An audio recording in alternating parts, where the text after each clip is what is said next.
Hello, hello, hello, and welcome to another episode of Reality Rights. I am author Ellie Alexander, and I am here with The tech guy. Hello. the tech guy. Got an exciting topic for this week. Before we get into that, though, let's just ask all the darlings out there, like, if you're enjoying Reality Rights, go ahead and give us a like, give us a rating on your favorite podcast network, and share this with a friend or family member that is into books or writing. I love that. And I also have to say, full disclosure, we got to deal with the elephant in the room, which is that if I have a slight lisp, it's because I'm wearing Invisalign, darlings, and it's taking me back to being a 15-year-old with braces. So apologies in advance for that, but you got to do what you got to do.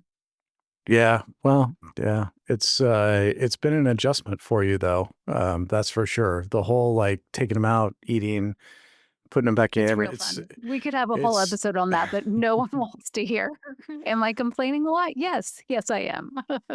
totally different experience from the typical like metal braces, like the full-time braces, right? So, Yeah. yeah. Yeah, exactly. But because we're talking about setting today, I have to be really conscientious of how I'm saying my S's.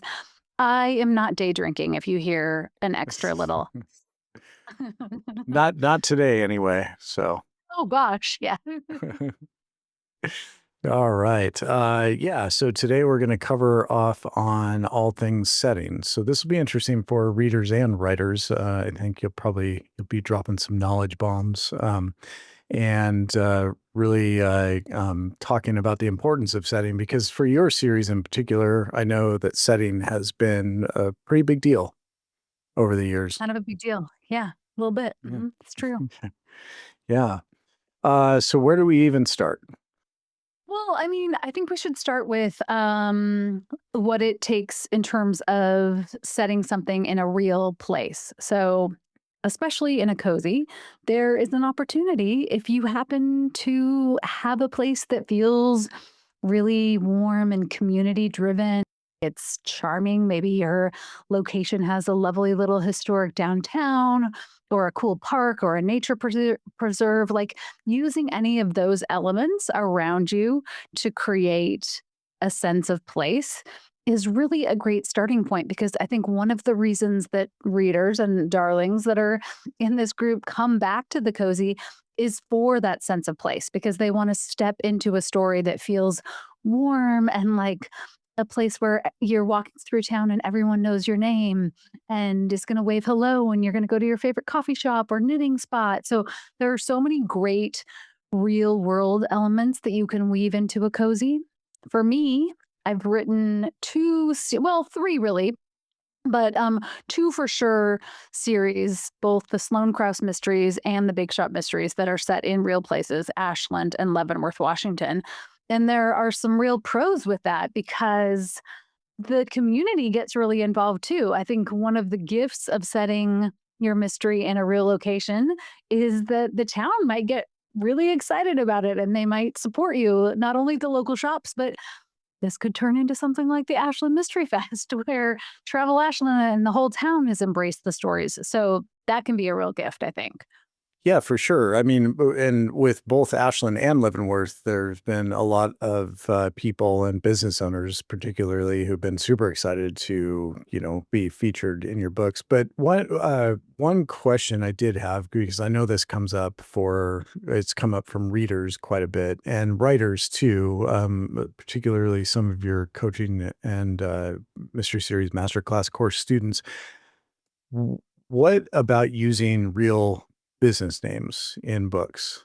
Because I know that some of like Ashland as a city, let's just use Ashland from the Bake Shop Mysteries as an example. Ashland is a real city, but a lot of the businesses have different names in the books than they do in real life.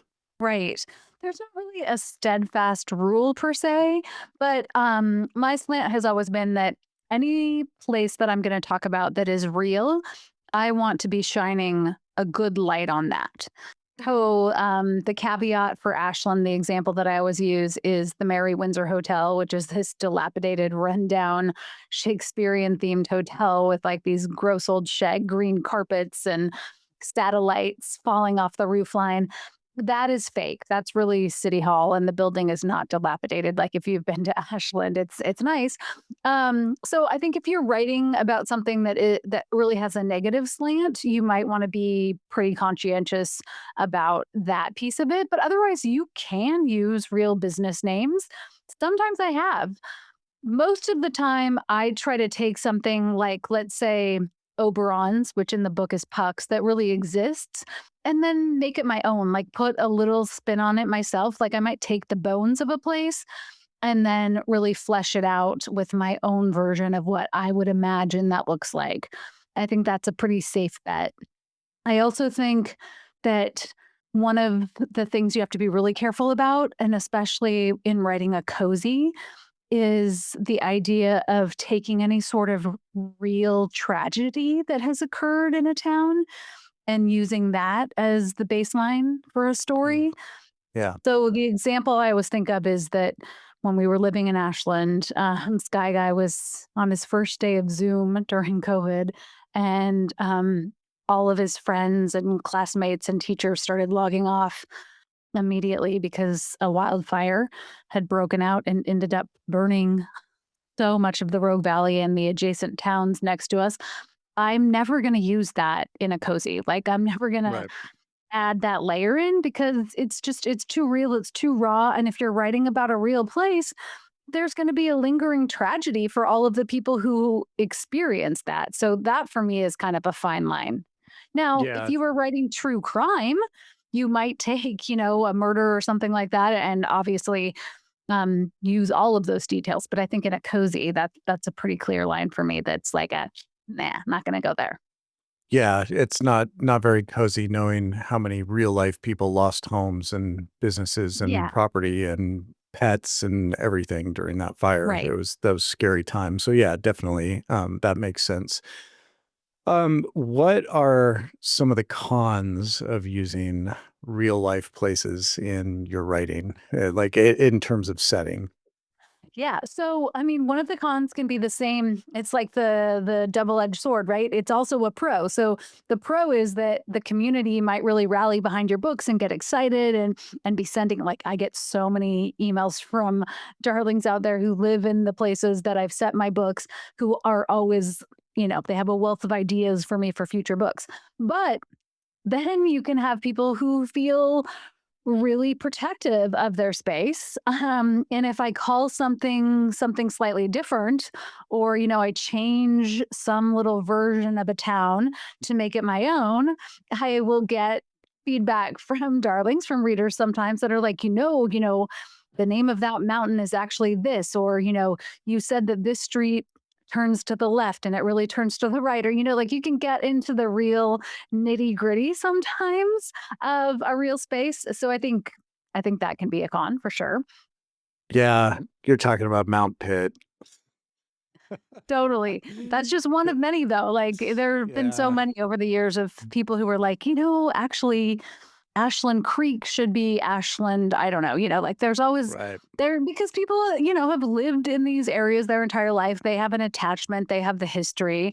And so that is something for, I think, new readers to be thoughtful of if you're thinking about setting your mystery in a real place to make sure you're super familiar with it. And then that you're making a concerted, like pointed choice to make that space your own, right? Yeah, Because right. ultimately in Ashland at this point in time, there have been like 25 murders. So like, Totally, that's and not that's real always either. my right, right, and that's always my point too, is, like, at the end of the day, um, the hill that people choose that readers in particular choose to die on sometimes about, details is pretty wild because you're reading fiction, and as you just said, Ashland, Oregon, town of 20-ish thousand people, has had 25 murders in the span of just a few years. Like, no one's moving there. If that were real, no one's moving there. But to name a mountain, and the Mount Pitt thing always cracks me up because for the darlings that don't know, when you're driving down I-5 southbound heading toward Ashland, you come over this hill and you'll see a big mountain off to the left, and there's a sign right there that has an arrow and it says Mount McLaughlin, and it's pointing that way, And um, But for people who have lived in the Rogue Valley for a long time, that mountain used to be called something else, and it used to be called Mount Pitt, and they've held on to that. And more than one reader has told you about that over the years. Oh yeah, for sure. I think in terms of setting too, like there's so much you can do based on it being a small town like Ashland, like that, where readers have this whole history. It's easier to kind of capture that cozy vibe. Whereas if you're setting something in a big city, let's say like Chicago or New York or San Francisco, there might be like a little bit more grittiness to your mystery, or like how you find a way to carve out coziness within a big city. One great example that I think has done that so well is the Coffee House series by Cleo Coyle. They're set in New York, but what Cleo Coyle has done is taken like a little section of New York and made it a village. So you still get that same vibe of walking through the village and everybody knows your name and going into the coffee house and having this real sense of connection within a big city. But then there are things that are a gift in terms of setting something in a place like the Rogue Valley, which is much more remote. You leave Lithia Park back in the day, like, we'd walk up just past the first reservoir in Lithia Park. And once you get up there, like cell service is gone. Yeah. So you can do a lot more with a sleuth and make it more believable that Jules is out for a run on the trails and she stumbles upon a killer and she really doesn't have a way to get in touch with the local police. Like that is believable in Ashland, Oregon. Is that believable in New York City? Probably not. So, like, structurally speaking, I think there are some key elements if you are a new writer who's working on a setting that you have to be conscientious of if you're creating that space, whether it's in a big town, a small town. Now, if you're making up your own space, you get to decide.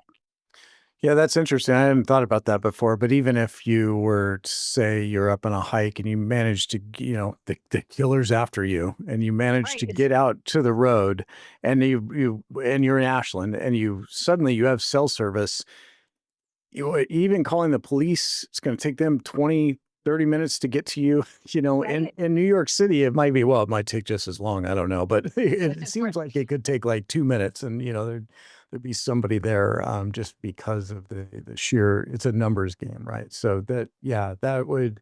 Those are all things I guess that would be items to really take into consideration when plotting out your setting for your mystery. Right. Well, and then the other kind of dovetail piece of that is the very first year we did Ashland Mystery Fest, we had the chief of police on a panel with us to discuss all of the things that like would and would not happen in a cozy mystery from the perspective of someone who would be investigating, let's say, a murder case, right? But there are again some gifts in setting something in a really small town because you probably aren't going to have the same level of like forensics, or it might take days if not weeks or months to get information back from labs based on how busy they are, all of those Mhm. sort of things. Plus there are so many things that Chief O'Meara discuss that the police can use in terms of cell phone tracking and geolocations and things like that, that of course, again, in New York City, you're going to have to be really well aware of, even if it's a cozy, like that part has to be believable. If you're in Ashland, Oregon, and you're way up in the Siskiyou Mountains, like the police might not have the same kind of access to your cellular data and footprint that way. So yeah, it's a lot.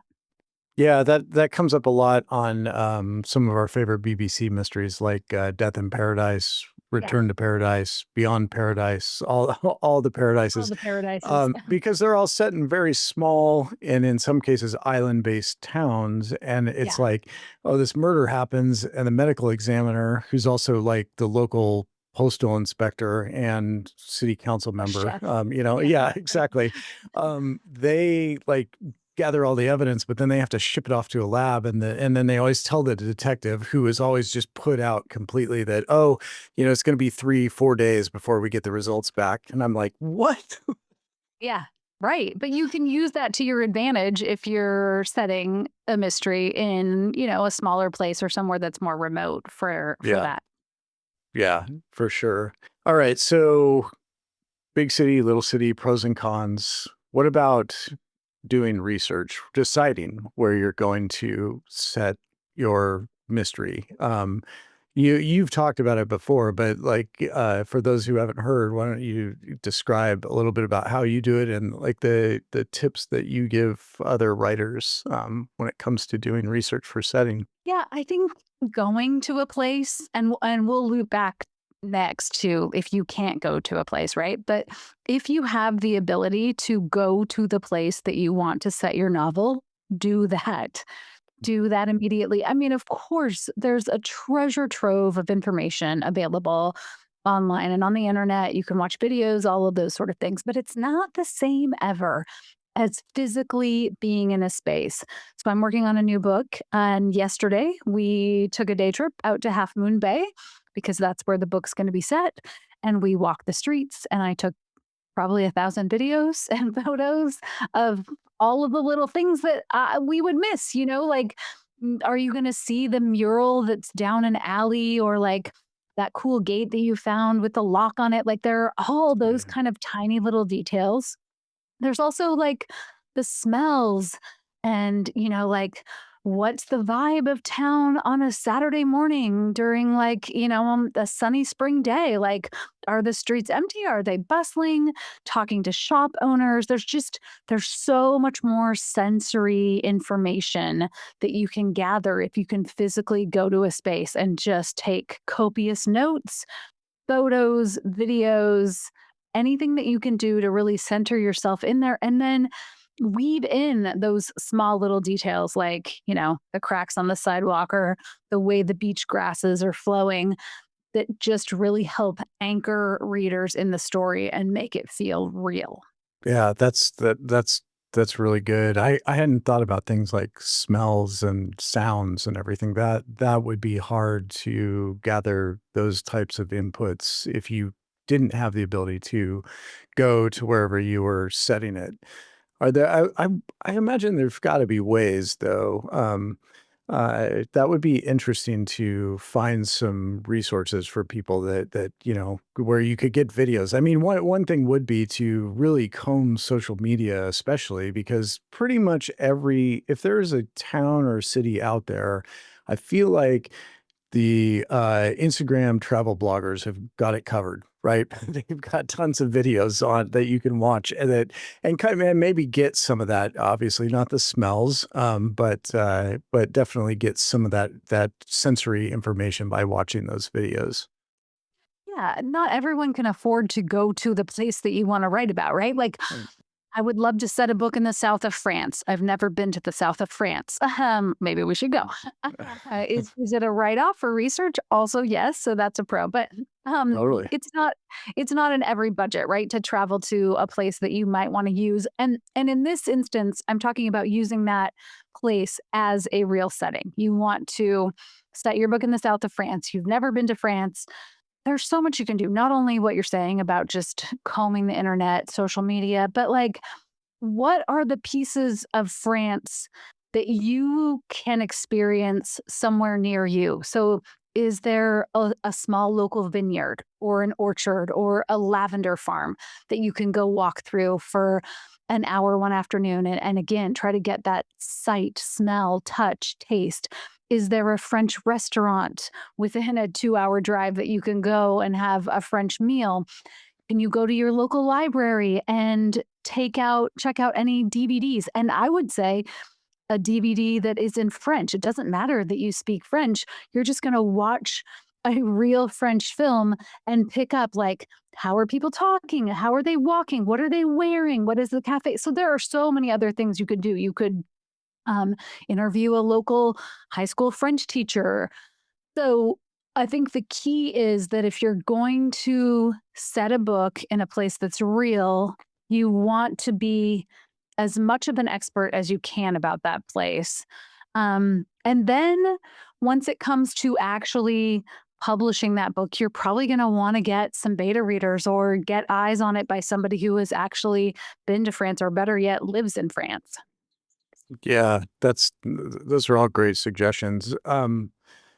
Because there's so much, right? There's so much, that goes into setting and things that you probably take for granted when you're just walking around your own neighborhood and everything, you want to be kind of hyper aware of when you're visiting either in person or virtually the place that you're going to eventually set your book in. Just making sure that, you're not putting things like, the wrong kind of tree in Right. a location that doesn't exist, right? Because that's the kind of thing Exactly. I feel like those are the details that readers will call out.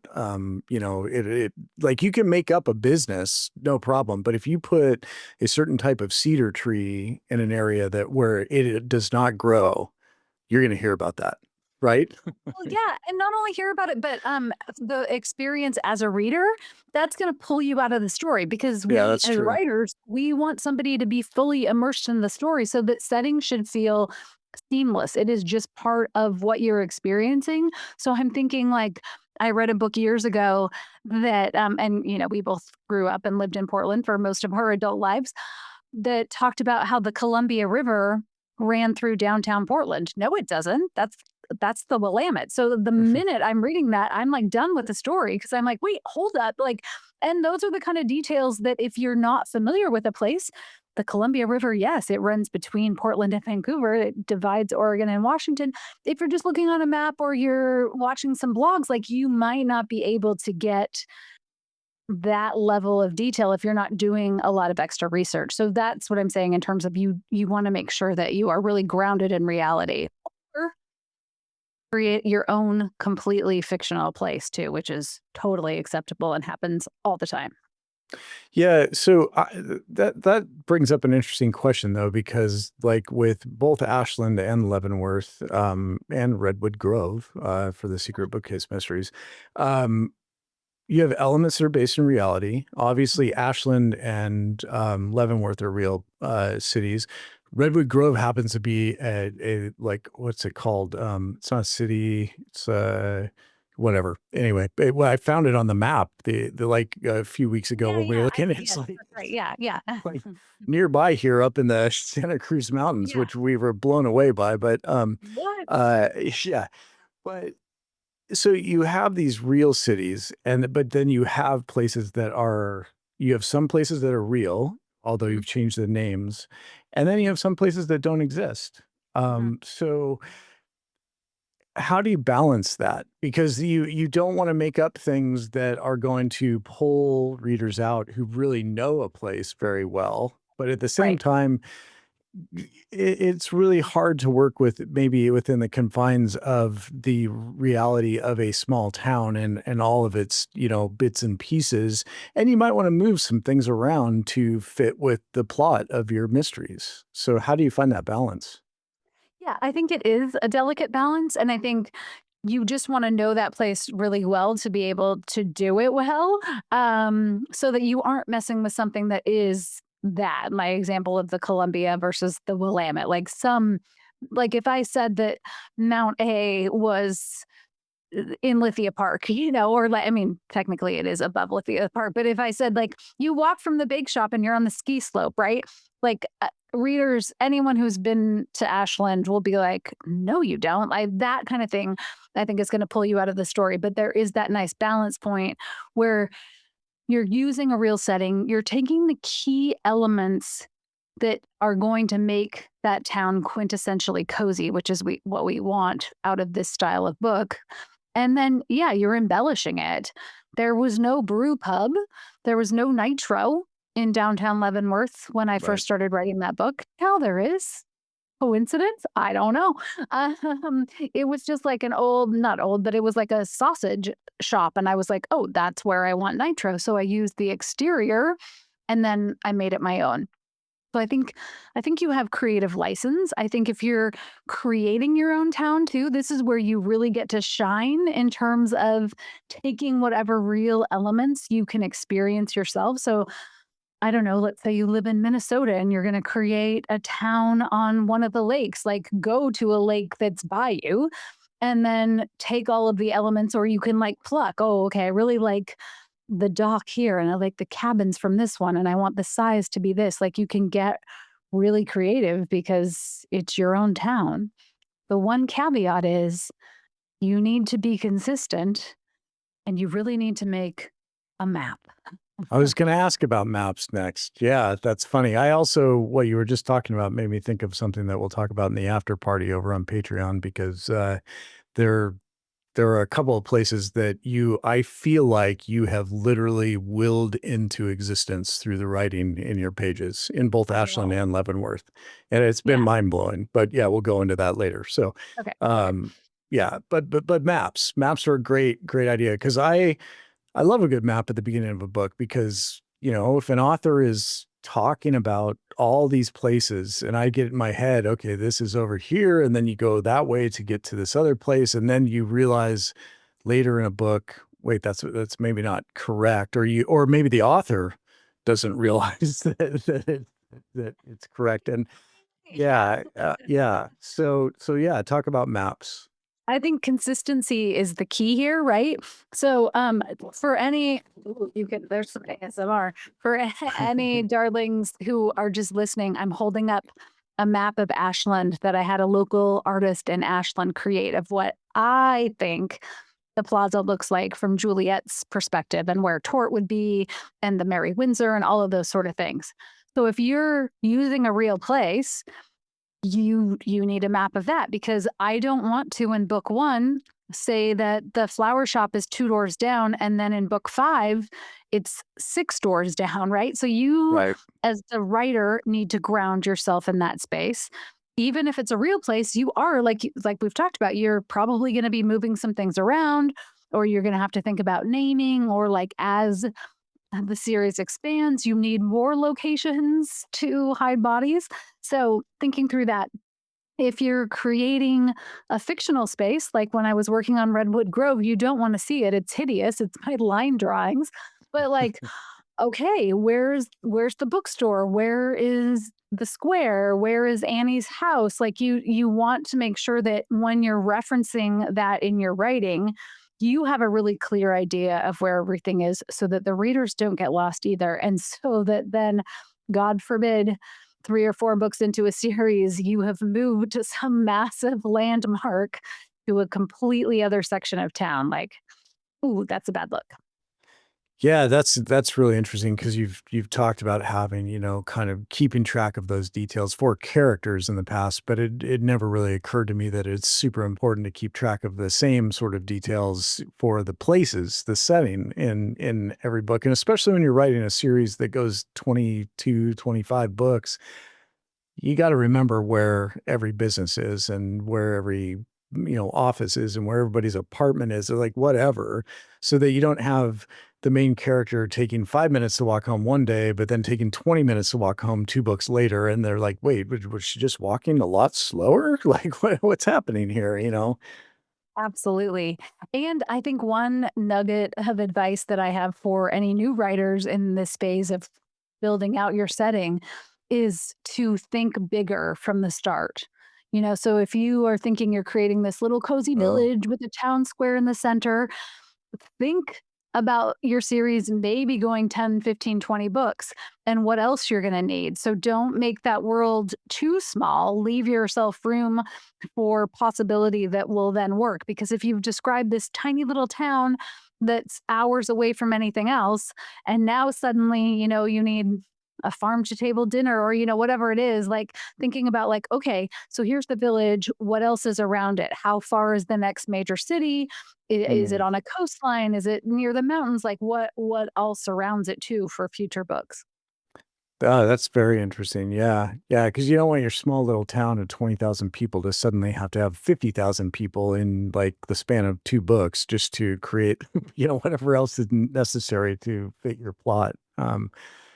That's wild. Yeah. And then the same thing for like street names, Mhm. naming streets, because as somebody's walking, I mean, maybe it's all just going to be Main Street or the street, but it adds that next layer of authenticity if you're like, oh, I'm walking on Elm Street. Okay, well, now you got to remember that Elm Street is in the book and where is it? So you want to have another visual touch point to go back to every time you're writing that series to be like, okay, that's right. Elm Street connects to this park, and then she take, like, so you want to be Yeah. more detailed in your map and or your like list of all of the businesses, libraries, parks, etc. in town than you might think you need to be.